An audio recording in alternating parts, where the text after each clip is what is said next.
পরিচ্ছন্ন সমাজ গড়তে শুধু পরিবেশ নয়, মনকেও সুন্দর রাখতে হবে বলে মনে করেন জামাত আমির শফিকুর রহমান। সকালে রাজধানীর উত্তরায় এ কথা বলেন তিনি।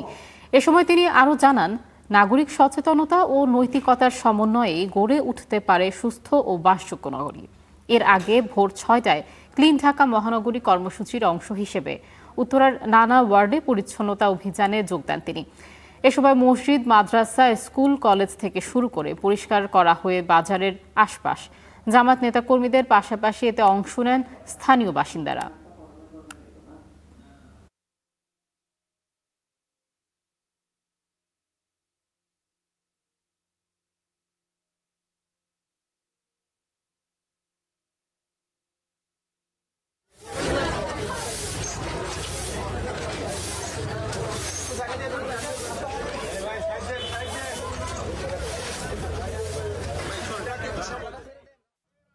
সংস্কারের মাধ্যমে সমাজের আবর্জনা, এই আবর্জনা রাস্তার ময়লা, ড্রেনের ময়লা, সোলার ময়লা থেকে শুরু করে মানুষের মনের আবর্জনা আমরা ইনশাআল্লাহ মানসিক সচেতনের জন্য আমাদের অভিযান।